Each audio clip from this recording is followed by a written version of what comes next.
Bismillahirrahmanirrahim. Assalamualaikum warahmatullahi wabarakatuh. Anak-anak sekalian, hari ini kita akan membahas mengenai transformasi. Jadi transformasi geometri ya. Transformasi geometri berarti perubahan sebuah struktur menjadi bertambah, berkurang atau tertata kembali unsurnya. Geometri berarti cabang matematika yang menjelaskan soal sifat garis, sudut, bidang, dan ruang. Transformasi berdasarkan definisi jenis-jenisnya ada 4 buah yang sering kita kenal. Yang pertama adalah translasi pergeseran. Jadi dalam pergeseran ini sebuah benda misalnya digeser dari tempatnya semula, digeser menjauh. Nah, itu yang disebut dengan transformasi translasi. Yang kedua, refleksi, pencerminan. Nah, kalau kita sekarang contohnya kalau kita bercermin, nah itu kita melihat wajah kita. Ya. Jaraknya dari wajah bayangannya sama. Ya, tidak berubah. Tingginya sama, bentuknya sama. Nah, itu yang disebut dengan refleksi. Yang ketiga, rotasi, perputaran. Jadi sebuah benda kalau diputar, bendanya tidak akan berubah, tetap seperti semula. Hanya saja nanti letaknya akan berbeda. Ya, itu yang disebut dengan transformasi rotasi. Dan yang terakhir, transformasi dilatasi atau perkalian. Nah, kalau perkalian itu bayangan kita selalu dikalikan itu akan menjadi lebih besar. Mengecil pun bisa, karena bentuk perkaliannya bisa lebih dari 1, bisa kurang dari 1. Maka bentuk bayangannya juga bisa berubah. Yang tadinya kecil kalau dikalikan besar menjadi lebih besar. Kalau yang tadinya besar dikalikan dengan bilangan faktor pengalinya kecil menjadi lebih kecil. Nah, itu yang disebut dengan jenis transformasi. Dari keempat jenis transformasi tadi, translasi, refleksi, dan rotasi, bentuk bayangan dari bangun yang kita rubah sama, bentuknya sama, besarnya sama. Nah, bentuk yang sama itulah disebut dengan jenis transformasi isometri. Jadi isometri itu adalah transformasi yang bayangannya hasilnya sama dengan bangun semula. Sedangkan dilatasi bukan transformasi isometri. Nah, sekarang kita masuk dengan translasi atau pergeseran. Translasi atau pergeseran merupakan jenis dari transformasi geometri di mana terjadi perpindahan atau pergeseran dari suatu titik ke arah tertentu di dalam sebuah garis lurus. Misalnya kalau Bapak punya titik X, titik P lah, titik P komponennya adalah X, Y. Digeser nih sejauh misalkan A, B, sejauh A, B. A itu menunjukkan A itu menunjukkan titik X, B itu menunjukkan titik Y. Jadi pertama kita menggeser dulu ke A sebanyak A satuan, kemudian menggeser ke B sebanyak B satuan. Sebagai contoh misalnya, tentukan titik bayangan A 2,4 ditranslasi dengan translasi 6,3. Tentukan hasil translasinya. Nah, titik 2,4 kalau di dalam garis titik koordinat kartesius itu adanya di ruang 1 kan. 2,4 sekarang ditranslasikan dengan 6,3. Geser dulu 6 ke kanan karena 6-nya itu X-nya positif. 6 ke kanan sejajar dengan dengan titik 2,4, kemudian 3 ke atas. Maka akan ditemui hasilnya adalah 8,7. Setelah kita perhatikan semua, ternyata 8,7 itu didapat dari titik 2 ditambahkan dengan 6, 4 ditambah dengan 3. Jadi hasilnya adalah 8,7. Jadi secara umum translasi titik P, katakanlah A, B, ya, titik P A, B ditranslasi dengan X, Y, maka hasilnya adalah bayangannya A ditambah X, Y ditambah B. Itu translasi.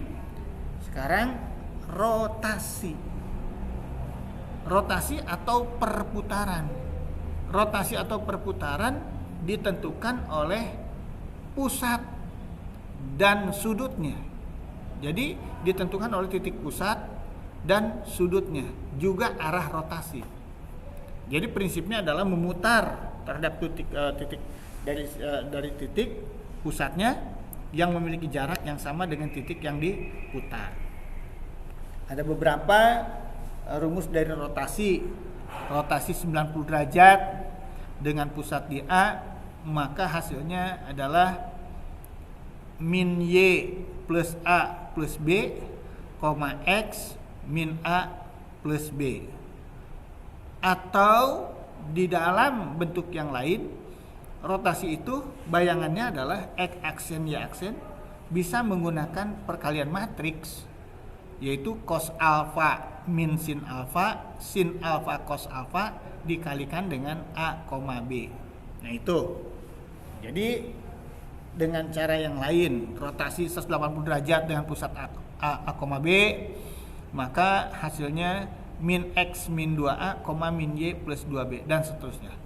Nanti akan kita pelajari lagi di pertemuan yang berikutnya. Selanjutnya, yang ketiga, contoh transformasi geometri jenis rotasi.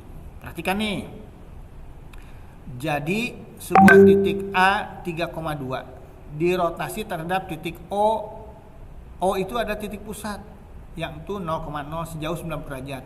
Nah 90 derajat itu alfanya. Searah jarum jam. Kalau searah jarum jam, maka kita akan sudutnya adakan negatif. Ya. Jadi kita akan jawab cos min 90. Cos min 90 itu di kuadran keempat. Dulu kita waktu kelas 11 kita sudah belajar itu. Cos min 90 itu di kuadran keempat sama dengan cos 90 di cos 90 min sin 90. Nah, min 90 itu kan negatif. Jadi negatif kalau min 90 jadi min 90 jadi positif. Jadi hasilnya adalah min 2,3. Cos 90 itu adalah 0.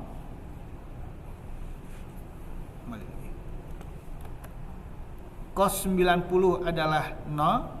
Sin 91 0 kali 2 0. 1 kali 3 adalah cos 90. Jadi 0 1 min 1 0 kali 3,2 yaitu 0 kali min 2 0 kali 3 0 ditambah min 1 kali 2 min 2.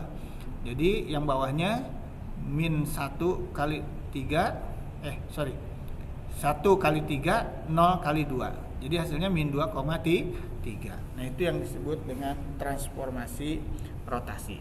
Selanjutnya refleksi pencerminan. Jadi pencerminan itu bisa ada banyak. Misalkan terhadap sumbu X, terhadap sumbu Y, terhadap garis X sama dengan Y, terhadap garis Y sama dengan X, terhadap garis X sama dengan H, Y sama dengan K, dan seterusnya. Nah, untuk memudahkannya kita perhatikan.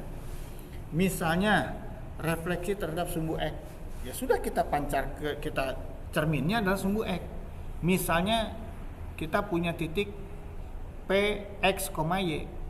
PX, Y kalau dicermin ke bawah terhadap sumbu X, X-nya tetap, Y-nya berubah jadi X, min Y. Nah, kalau terhadap sumbu Y berarti kita lihat sumbu Y. X-nya yang berubah jadi min X, Y-nya jadi tetap, jadi min X, Y.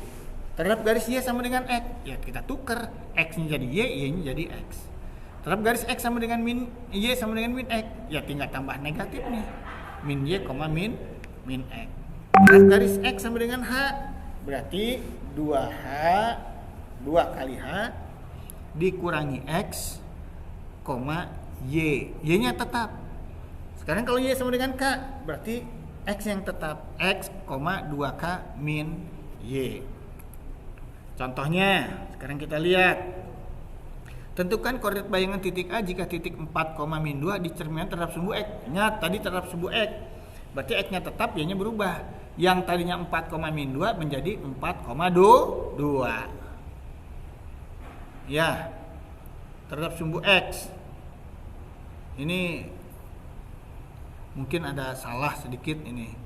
Jadi terhadap sumbu X itu ke bawah. Ke bawah itu 4, min 2. X-nya tetap, Y-nya yang berubah. Jadi harusnya di sini 4,2, bukan 4, min 2. Atau bukan harusnya di sini jawabannya adalah 4,2. Jadi yang tadinya 4, min 2 ada di kuadran keempat, dicerminkan menjadi harusnya ada di kuadran ke-1. Jadi harusnya 4,2. Di sini mungkin ada sedikit salah cetak mungkin ya. Nanti diperbaiki lagi. Oke, berikutnya dilatasi. Dilatasi itu adalah perkalian, merubah. Ya tinggal dikalikan saja dengan faktor skalanya. Jadi dilatasi itu membutuhkan faktor skala, yaitu perkaliannya. Misalnya, contoh. Oke, jadi ada sedikit kita percaya dulu sebentar. Misalkan ini contoh titik A 2,4 yang akan didilatasi sebesar 3 kali, berarti faktor skalanya K-nya 3. Tapi pusatnya tidak di 0,0. Kalau hanya pusatnya di 0,0, tinggal kalikan saja 2,4 kali 3, berarti 6,12.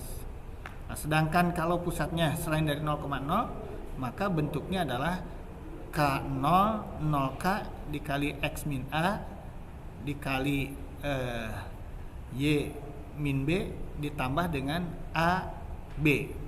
Nah, dalam hal ini titik 2,4 berarti K-nya 3 dikali X-nya 2 dikurangi min 4. Min 4 ini kan adalah pusatnya, ditambah dengan A-nya adalah 2. A-nya min 4 karena pusatnya di min 4, koma K-nya 3 lagi dikali Y min B. B-nya adalah 2 ya, ditambah dengan 2. Kita lihat dalam kurungnya dulu. 2 dikali min 4, 2 dikali min 4, 2 dikurangi min 4, jadi 2 tambah 4, 6 dikali 3, 12 ditambah dengan min 4, 18 dikurangi 4 adalah 14. Y-nya 3 dikali 4, ya Y-nya kan 4 kan, dikurangi 2 pusatnya, ditambah dengan 2. 4 kurangi 2 dulu adalah 2, 2 kali 3, 2 kali 3 6, 6 ditambah 2 8. Jadi letak bayangan titik A 2,4 didilatasi dengan faktor skala 3 dan pusatnya min 4,2 adalah 14,8. Itu contoh yang jenis dilatasi. Itu saja dulu pertemuan kita. Sampai ketemu lagi di pertemuan berikutnya. Kurang lebihnya mohon maaf. Wabillahi taufik wal hidayah. Wassalamualaikum warahmatullahi wabarakatuh.